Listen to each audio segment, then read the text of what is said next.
All right. Accidentally muted my mic. All right. Good morning, everybody. I'm just trying to set things up here. Give me 1 second to get ready.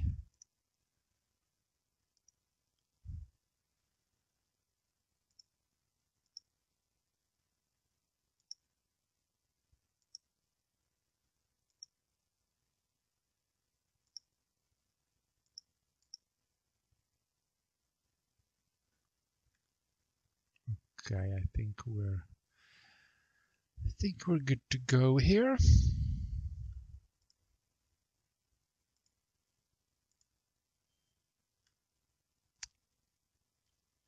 All right. We need to get the problem book open, and I need to get something to write on. Oh, I'm slow today.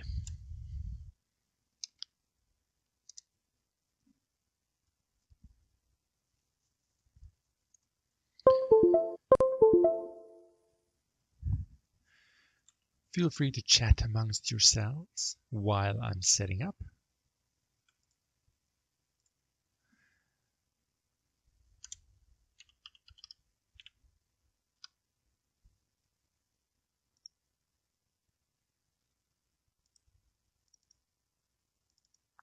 Problem book, where are you?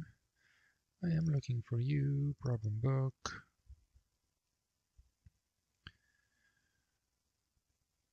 All right, we have a problem book. That's a good start.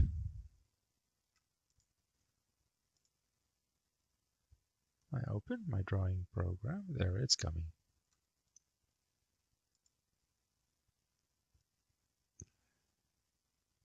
Slow and steady. You can do it. Come on, buddy.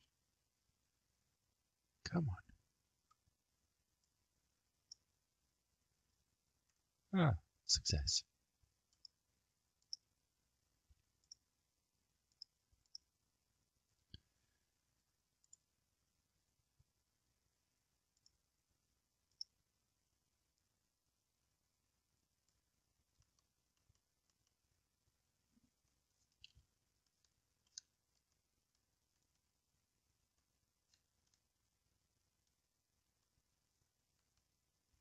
Okay. As always, can I just get confirmation in the chat that everyone who's interested can both see and hear what I am yammering on about today?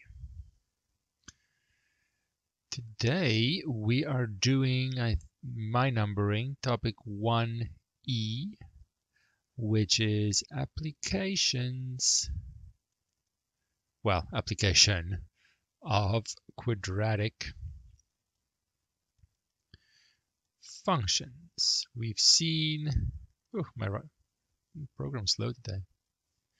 We've seen everything we are really interested in seeing to a large degree when it comes to quadratic functions.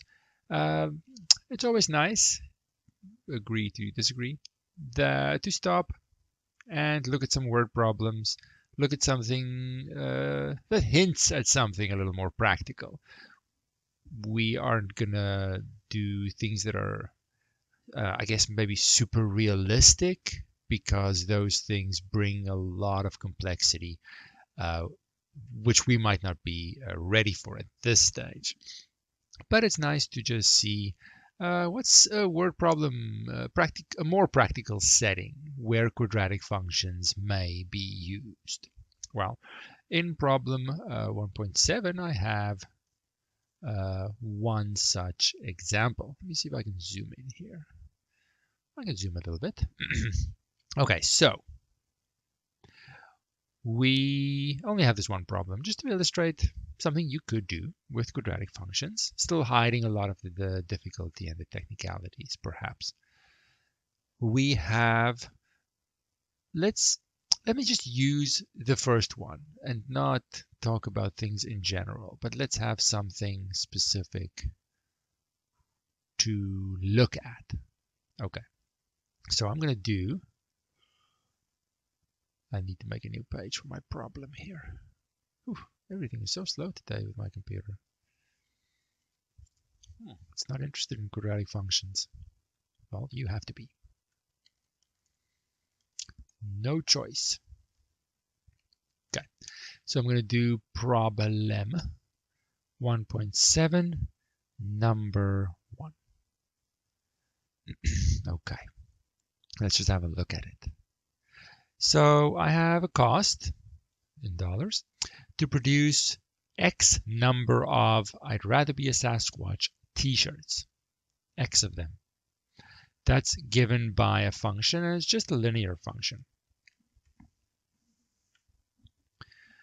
that shows as the number of t-shirts that I produce changes, the cost is going to change, and it's going to increase. The more I make, the more it costs me.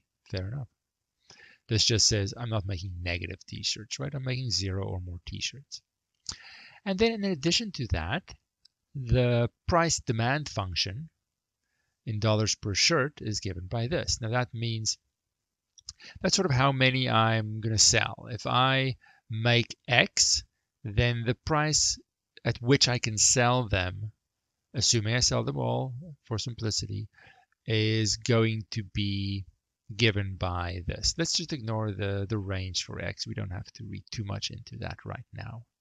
So assuming I sell my t-shirts, I can sell them depending on how many I produce, because I could flood the market, right? If I produce too many, that changes the demand and the price could go down.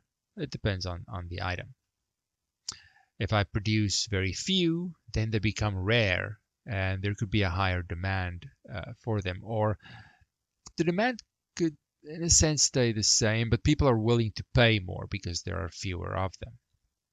Okay, so now I want to look at how my profit changes depending on the number of t-shirts.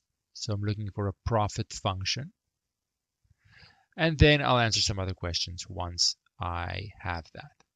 So to keep things very simple, we have our basic relationship.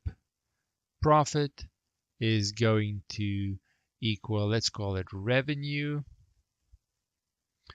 minus cost, right? All the money coming in, take away all the money going out. Nice and simple. Now I am, let's say, producing and selling.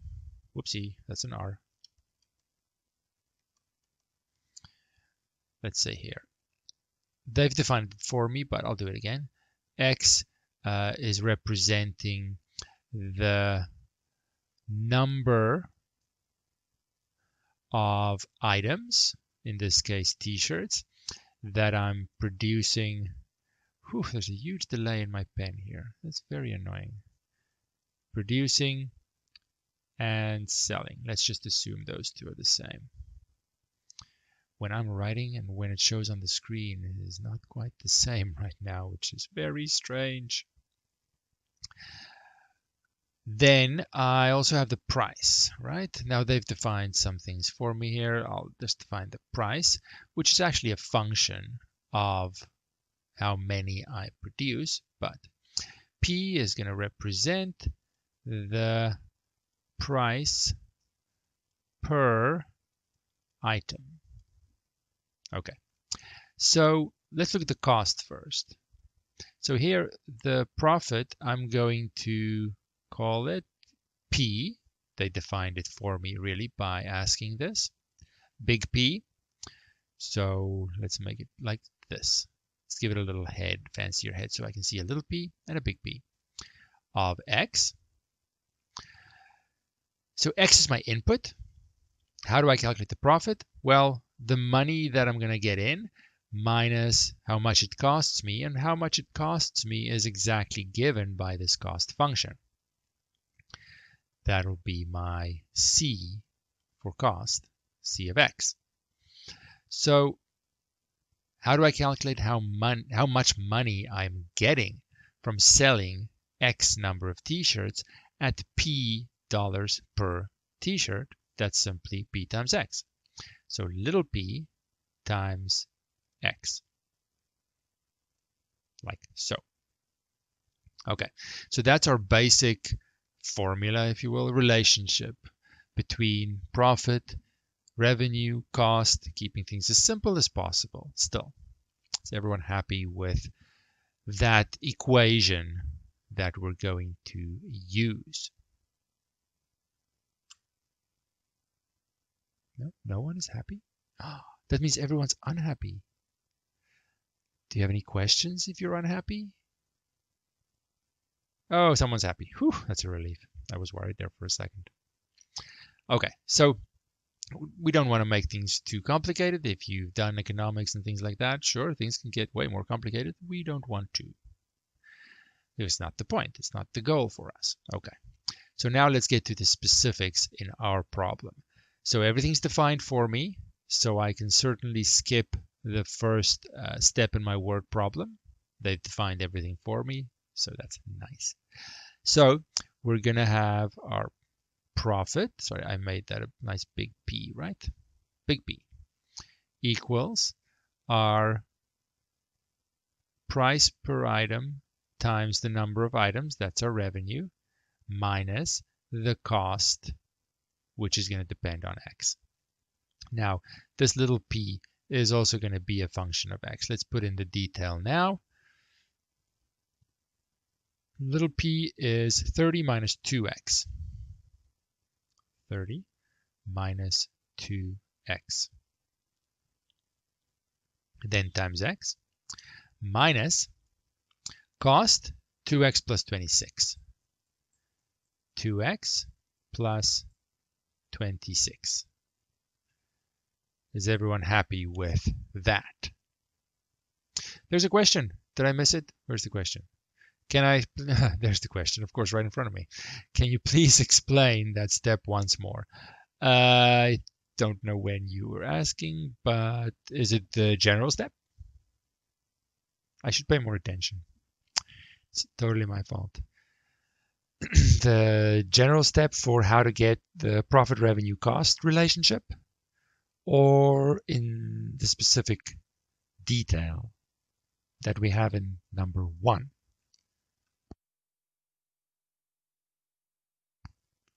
Yes, I'm guessing the general one. I should ask only one question at a time, so it's a yes/no question, right? I ask multiple questions and then yes, I don't know which one. But that's my fault again. Bad teacher. So think about profit. You're selling an item, but it's costing you something to make that item. How much money are you actually getting? The amount of your profit is how much money you get from selling it. Take away how much it cost you. That's actually what you make. So the cost is given directly. It changes depending on how many items I'm making, sure, but it's a cost. The amount of money I get in, let's suppose I sell 10 t-shirts at $5 each. How much money did I just get from those sales? 5 times 10. But now in general, I'm selling X t-shirts, and they cost little p dollars per t-shirt. It's still the product of the two is the amount of money I'm getting in. But I have to take away my cost to see what my profit actually is. Now, once this gets specific, it might be a little bit easier. So now my X is the number of t-shirts I'm selling. The cost is going to change the more I make. The price per t-shirt is going to change the more t-shirts I make as well. It's not a constant price. If I dump hundreds of t-shirts onto the market, into the store or wherever, then people don't want to pay that much. It's not rare anymore. But if there's only a few and it's an exclusive t-shirt, people are willing to pay more. So the price changes depending on the number of items available. Okay. So we filled in all the details they give me. My question now again is this profit function correct based on the things that they give me, right? They gave me c, they gave me little p, and we understand what x is. Is that correct? How do you feel about the profit function? Do you feel good? Do you feel so-so? Do you feel bad? Do you have any feelings whatsoever at this time? It's your course. You should have a very strong opinion about everything we're doing.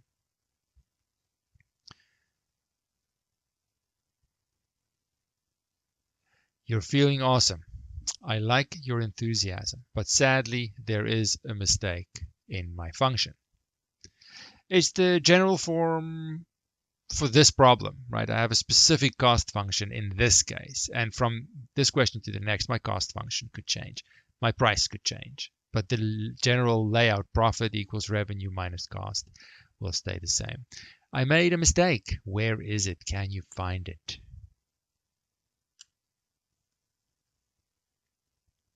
I did it on purpose just to see. I can't say see who's awake, but because it's like 11:30 now. Oh, happy birthday! You should really probably do something else other than math. Go out, celebrate. It's your excuse. Watch the video afterwards when you've recovered from all the cake eating or whatever you want to do. But I appreciate your commitment. Doing math on your birthday, that's something I would do, but I understand not everyone would do that. I'm still looking for a mistake. Where is it? Yes, you have to remember to subtract all of the cost, and the cost is 2x plus 26. If I knew, for example, I made 10 t-shirts, then I would have 20 plus 26, and that number is the cost would need to be subtracted. So I need those brackets there. Very easy to miss the brackets. Now, in order to see what kind of function am I even working with here, before I can move forward and answer the rest of their questions, let's see what this simplifies to. All right, so I'll just multiply the x in, 30x minus 2x squared minus 2x minus 26, a lot of minuses. I'm going to put them in increasing powers of x, or sorry, decreasing powers of x, negative 2x squared, and then I have a plus 28x and a minus 26. And that, I'll label it again, is my profit function. Now I can look at this function and say, oh, let me move the mouse. It's a quadratic function, which means my analysis can exploit the things I know about quadratic functions. All right. So let me check out what else do they want me to do. A whole bunch of things apparently. Find the number of items which need to be sold in order to maximize the profit. Now, in the beginning, this question might not have made much sense. But now that I see, oh, it's a quadratic function, a parabola, there could be a maximum, and I want to find information about that maximum. But they knew it was going to be a quadratic function, that's why. Then I find the maximum profit, find the price that goes with that maximum profit, and we'll do the rest in a second.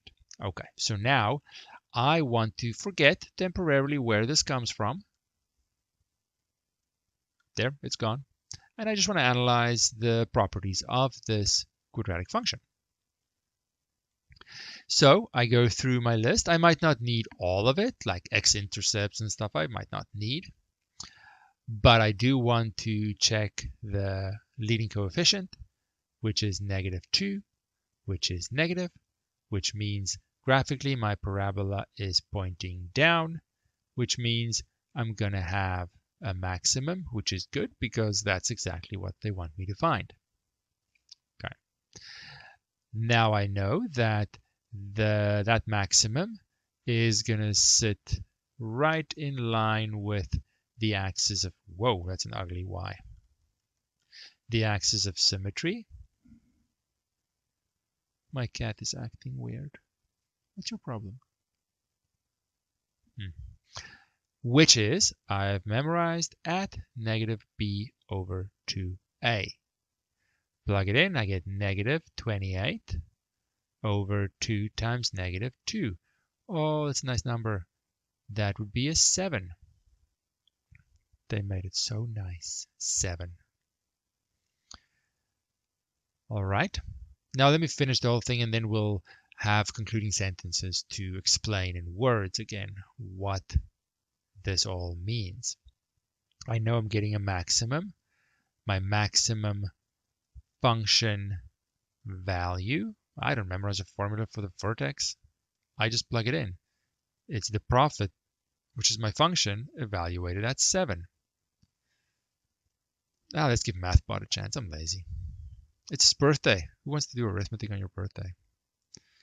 So we'll give MathBot a chance to do your thing and see what the corresponding y value is. Well, p value in this case. 2 equal signs to start MathBot. Negative 2 times 7 squared, we know is 49, plus 28 times another 7, minus 26. Give me an answer, MathBot. You're my only hope. 72. All right. Let's say we're done for the moment. They don't ask me to graph it, so I mean, I totally can. Of course, I don't know exactly where the transformations are, right? This is the downside. I know that at 7 for x, this is the profit, 7, I'm going to reach a maximum here, and that maximum profit is 72. That's good enough. So, the maximum profit is, it's not a lot, but $72 when I'm only producing 7 shirts. 7 shirts are produced, sold. All right, progress, good. Now I double check what questions do they want. Find the number of items which need to be sold in order to maximize the profit. Great, we did that. Find the maximum profit. Oh, we did that as well. Find the price to charge per item in order to maximize the profit in this way. Now, how do we do that? Well, we have our price function, so to speak. Little p is 30. Oh, come on. That doesn't even look like a 3. 30 minus 2x. So the price depends on the number of t-shirts that I sell. I now know I should sell 7. So my, let's say here, corresponding, that was a G, price per item, t-shirt, is given by little p of 7. What was it? 30 minus 2x. So 30 minus 2 times 7. Let me double check. I have a terrible memory. Now I'm sure. Okay. So that would be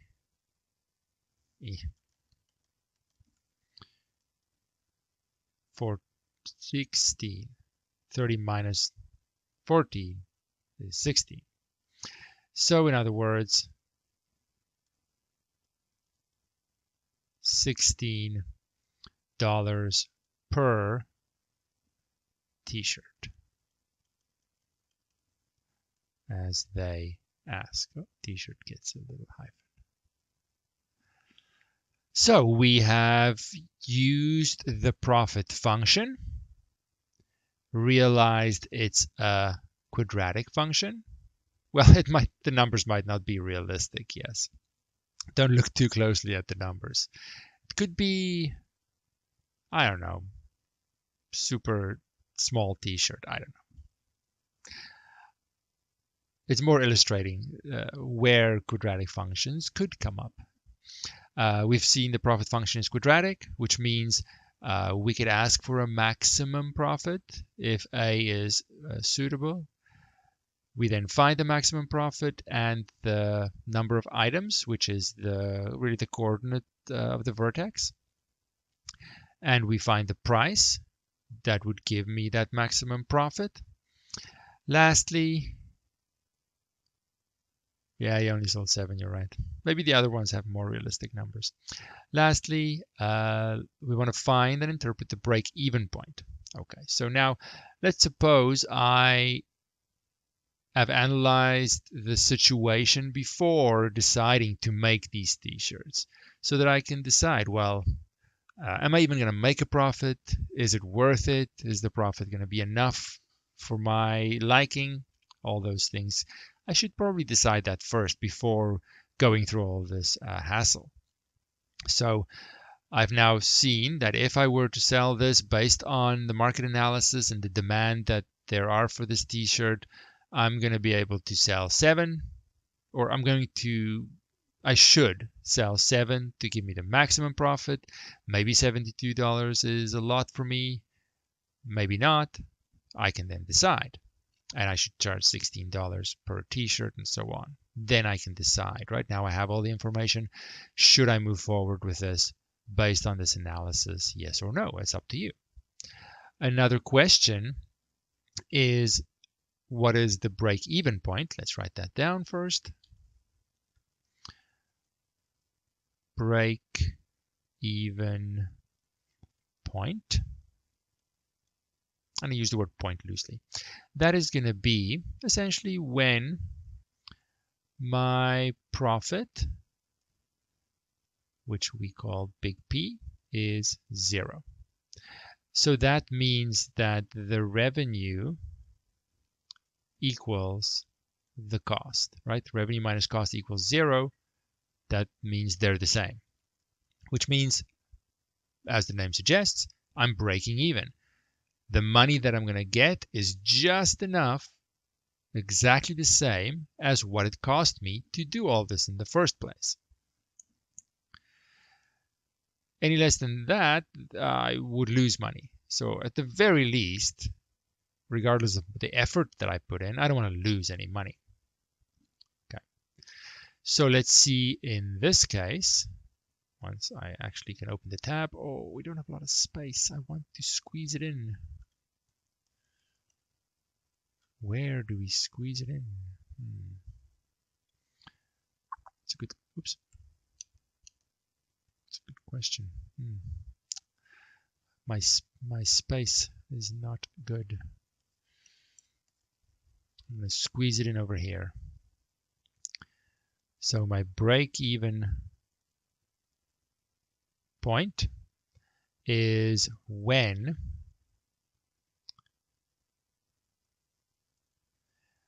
my revenue, which is little p times x, equals my cost. Revenue equals cost, meaning profit is 0. So now I have to remember, what was the price function? 30 minus 2x. That all times x. I should make a new page, shouldn't I? Yeah. This is not going to be enough space, I don't think. What was the cost function?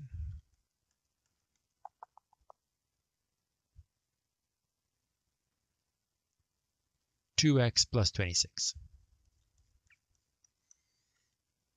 2x plus 26. Maybe we can squeeze it in here. I really want to. So then this is 30x minus 2x squared equals show the equal sign. Thank you. 2x plus 26. So now I have a quadratic equation, which means group everything on one side. Which side do we want? It doesn't really matter. Negative 2x squared. I have a 30x here. Minus 2 gives me a 28x. Take the 26 over as well to give me, not minus, that's a plus, to give me a minus 26 though, equal to 0. So I have a quadratic equation to solve, which means I use the quadratic formula, which I'm going to do on a new page just so that we can see it if we want to, but you can write as little or as much detail as you want when you do the quadratic formula. Whew, my computer is not happy today. What is your problem?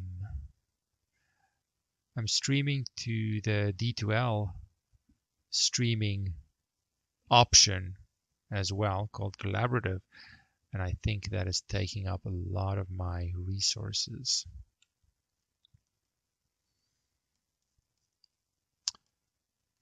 Perhaps some people like to stay in D2L, so I'm streaming it to that as well. You never know. So let's see here. Now I don't remember my function. Negative 2x, I'm going to have to write this again. Negative 2x squared plus 28x minus 26. I do remember some of it. Double check. Double check. Good. Hopefully that's right. No one is saying that they disagree, so that means they agree. So I have x equal to, by my quadratic formula, negative b plus or minus b squared, oh, that's going to be unpleasant, minus 4 times a times c over 2 times a. Now I like to just calculate what's inside the square root so that my calculation isn't too overwhelming. And my voice is breaking up. All right, so let's just ask MathBot, what is this inside the square root? So 28 squared, I mean, of course, I know that, but I'll give you a chance. Minus 4 times 2 times 26. And it is a minus. I have 3 negatives here, so it's a minus. What's inside the square root, MathBot? 576. I believe you. Okay, so then I get x is equal to, if I use the plus, negative 28 plus, oh, I can't type either, square root of 576 divided by negative 4. Let's just see if I typed that right. I didn't even put an equal sign in it. What's wrong with me?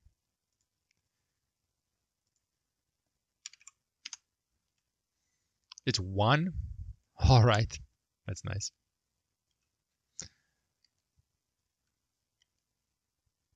I do like the simplicity of the number, 1. Or x is, let's see what I get when I plug in a minus. Ooh, thank you for doing that for me. That saves me some trouble. Negative 186. Well, that is not applicable because I'm making 0 or more t-shirts. So that one's out. And I have my 1 here. Let's write that over here where my answer should go. X equal to 1, meaning make 1 t-shirt. That does not seem worth it. But this analysis says, according to all the information, if I make 1 t-shirt, I won't lose money. I might lose my time, but I'm not going to lose any money. All right, so that's a nice variation. Mix things up a little bit. See something different. See something in words. It's good. Mix things up. But I'm not going to worry about too much variety in our applications at this stage because we don't have a lot of things that, or not things, that's a vague term. We don't have a lot of tools to allow us to handle complexity at this stage. But now that we saw how the problem is handled, let's see if we can squeeze in number 2, and there are a few more that you are welcome to try on your own. So let's have a look at number 2. Almost exactly the same, except the functions that are given are just a little different. So the cost in dollars to produce X bottles of something, I don't even care what it is, Sasquatch tonic, that's cool, is C is my cost function, just a different function, still the cost. And the price demand function, that predicts my price per bottle, is 35 minus X. Do everything you just did with these functions. So my profit function equals my revenue, which is little p times X, the price per item times the number of items minus the cost. And the price first is 35 minus X. So 35 minus X, and it's hard to know how the price and the cost, how they're going to sort of interact with each other to see where the optimal situation is for me. That's why I do this analysis. I have to look at the function, and that then tells me. But I have to simplify the function first. What is the cost? Cost 10x plus 100. Remembering the brackets, 10x plus 100. All right. Simplifying this, I get 35x minus x squared minus 10x minus 100. One more step for my profit function, negative x squared plus 25x minus 100. All right. Now again, I see some properties. A is -1, negative, meaning, as I would hope, I have a parabola pointing down, resulting in a maximum point, which is now the vertex I want to find. That vertex sits on the axis of symmetry, which is when x is equal to -b over 2a in general. In this case, it is -25 over 2 times -1. Oh, that's not so bad, 2 negatives, though it doesn't look very nice here. Let me fix this. 2 negatives, so it's 12.5, 12.5. Now we'll summarize this in a second. Let us just find the maximum function value, which is the y-coordinate of that vertex. Maximum function value is then the function when I plug in 12.5. Let's see if MathBot is interested in helping me, but please confirm what I'm getting here. Make sure you can calculate these things as well, right? Or try some MathBot action, get your own calculator, do whatever you want to do, but you have to be able to do it. So we'll do a negative 12.5 squared plus 25 times 12.5 minus 100. MathBot says, and I hope it's correct, 56.25. Can anyone confirm the 56.25? Good. That's always good. I might have typed something wrong. I type without looking. These things happen. Or sometimes I do it on purpose. Please double check. We're not in a hurry. And you have to be able to do it. Why not right now? Many people I've seen, almost every time it happens, I calculate something, I take the time, take out my calculator in whatever form, and many people just sit back and think, I'll do it later. I don't want to do it now. I'm lazy. I'm sure when the time comes, I can easily calculate whatever needs to be calculated. And then in the final exam or midterm or wherever, they do it for the first time and it takes a little longer, or they're rushing and they make mistakes and another situation that they're not ready for happens, and they just didn't prepare. So why not do it right now? And then you know your calculator is your friend. You don't have to worry. So to get, now let's say like this, the maximum profit is, again, these are very small numbers. Oh, who cares? 56.25 when we or they or whatever produce 12.5 bottles. Now, of course, now you can decide, okay, 12 or 13. We're just doing the analysis, forgetting the practical aspect of it. Of course, you have to round these numbers because you can't sell half a bottle. Maybe you can, depends. So that was the first part, profit function, number of items, maximum profit. What is the price that would go with it? Or let's say then, the price per item is, well, my little p is the price depending on the items. That was 35 minus x over here. So 35 minus x is simple enough. Little p at 12.5, 35 minus 12.5 would be the price. Just, it doesn't matter how simple the function is, right? It's whatever the function says it should be. It's not 35 items minus 12 items. It's just a calculation that comes from somewhere we're not seeing. So what do we get here? 22.5. In other words, $22.50 per item. Oops, that's an ugly M. Item. All right. So far, so good. The last thing we want to do is the break-even point. Do I have more space this time?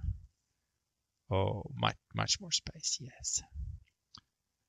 We are going to break even when my revenue equals my cost, or the profit equals 0. My revenue was the price, 35 minus x times x. Cost was, I do not remember, 10x plus 100. 10x plus 100.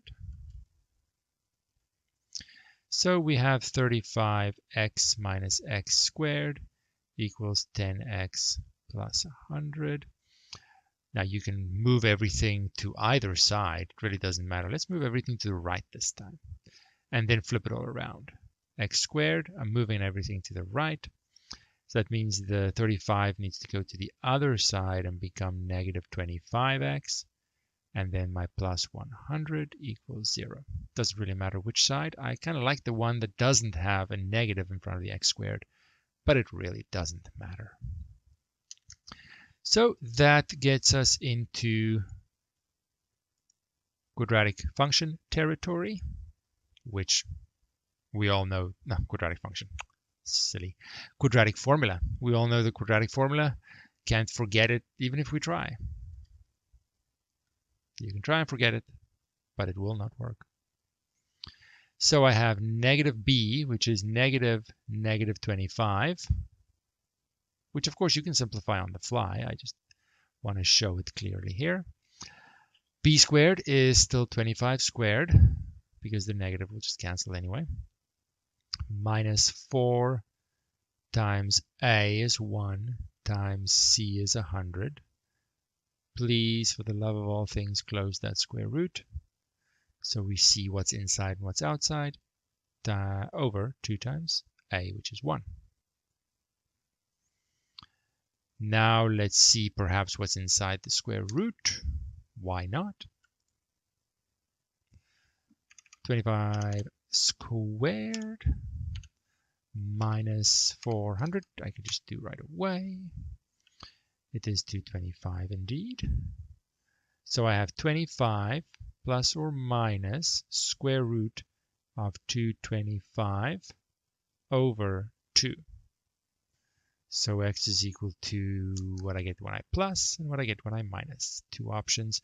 When I look at the function or the equation outside of the practical context, there could be negative numbers here, whatever answer. I then have to see, okay, which one makes sense when I look at the practical problem. So we'll just do them both. 25 plus square root 225 divided by 2. Hopefully someone can confirm the 20 that I get. Or I'm going to let you do the minus one. Oh, you already did it. I didn't even ask. You're so efficient. 5. Very nice. Now in this case, did they give me any restrictions? X range is 0 to 35. So they're actually both. Strangely enough, sometimes it's hard to get an intuition for these things if you never really work with them. That both amounts will give me a 0 profit. And it's because I sort of have a situation, oh, that's not a good line, that there's my X and there's my profit, and of course there's a 0 profit. It sort of sits balanced around the maximum of 12.5, the 20, and the 5. So it's 7.5 on either side. So if I make 5 items, if I make 20 items, I'm still going to get a profit of 0. You want to get that middle sweet spot of 12.5 bottles. Of course, you're going to have to go 1 to a little bit on either side, either to 12 or 13. But because of the symmetry, it's going to be the same. So let's just exactly see what they want. Find and interpret the break-even points. Okay. Whoopsie. Ooh, just enough space.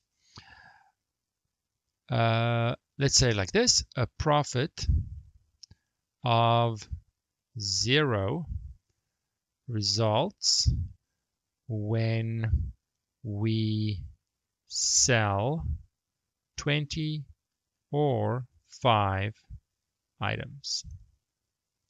There we go. Or a similar sentence. Hopefully you get the idea.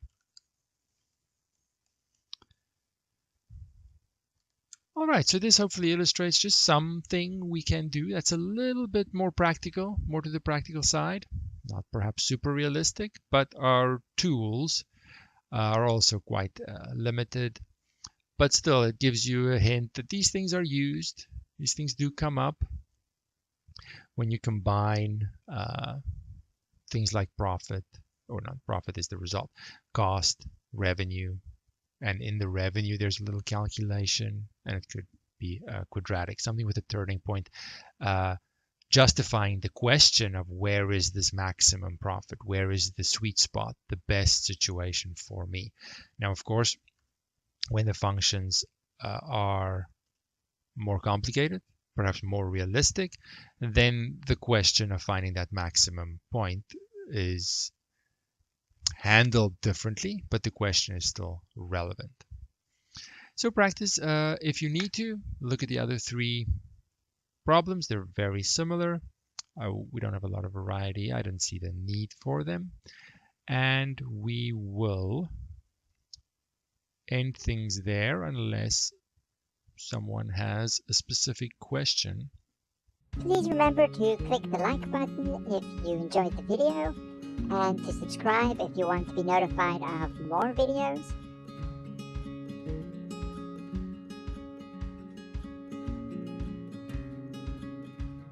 Thank you.